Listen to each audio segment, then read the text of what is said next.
Okay, Lowe's 1890 customer Nokes.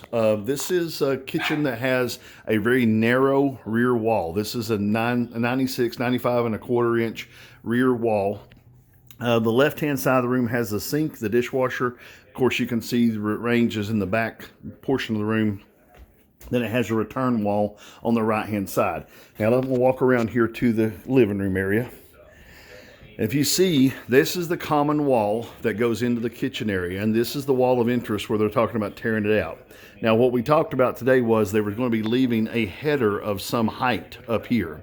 Now, that header height is going to really matter according to what this span is, to what that header height can be as to how tall our cabinets are. So in this design, we're looking at 7-foot cabinets, which was a 1 foot offset from the ceiling, which is assuming the header will be 12 inches tall. And that's a pretty safe assumption, but we definitely got to make sure that we have a number from some contractor about what that header height is going to end up being before we move forward with our cabinetry. So make sure that we get with someone about that. Now, the second thing about it is, in this house, the width of the house from the front of the room to the back, there is going to be definitely a center pillar to the house. And it's going to be like a 3-lamb 2x12 or so that actually is the center divider for the home. That being said, somewhere in this field, right in here, where is the proposed island is going to be, there's going to be piers and there's going to be concrete pillars and stuff. Somebody besides Lowe's is going to have to go under the house and actually look at this plumbing here under the window, where it comes through the floor underneath, and do some measuring to see what kind of open space you have here underneath to be able to do this type of sink and island area. Here's the reason I say, if this wall is standing here now supporting that ceiling, there is probably a point load or some type of substructure underneath this wall to support the weight of the ceiling and the roof above. And because it's load bearing, there's probably going to be obstructions under here for the plumbing and some of the other types of pipes and stuff that are underneath. So that is something that independently will need to be verified for us as far as this kitchen goes.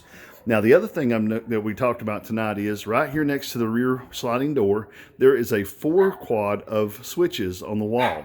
Now, the electrical codes are straight up states that it cannot have any kind of electrical or outlets above the stove area.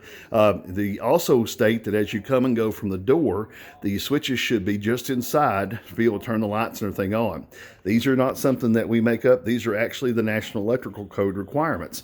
Now, the homeowner has the option to ignore that because in Tennessee, you don't have to follow that. There's no obvious reason that we have to do anything about it, but we have to make sure the customer understands why that's like that. If she decides to put her stove here, that's no problem with us. As long as she signs off on the drawings, she can have it there.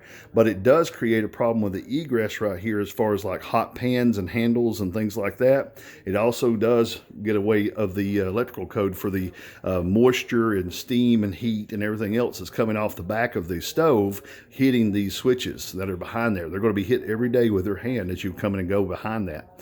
Now, that being said too, when you start looking at the room, with the limited space that's available, there's not a lot of ways to actually change the layout of the room without changing the positioning of some of the appliances. If, for instance, we were to keep the stove on the back wall and we were to keep the sink here and the dishwasher there, what would we do with the refrigerator? Well, there's only one other place in the entire room, which is right here on this wall, that the refrigerator could go, and she already has a table there now. So there is a possibility between these two door jambs that you wanted to move the refrigerator to this wall that you'd be able to still do the construction that she wants on the island in the middle, but then the sink could stay in place and there wouldn't be any issues as far as plumbing goes. That's the only thing we need to kind of talk that through with whoever the builder is going to be. I've given you measurements to what all of the links and everything are on the rooms as far as the center lines of the windows, as well as the heights of the ceilings. But this is going to be something that you need to talk to a contractor about before we get involved as far as selling the cabinets to the customer. There's got to be some decisions made and some investigation of what's under the home before we actually get into ordering product for her. Again, I'll give you a measurement on the length of this wall on the drawing, just in case you guys want to go back and take a look at some of those informations. But pretty much that's all we have tonight. If you have any questions about this, feel free to give me a call at 423-650-1051. Have a good evening.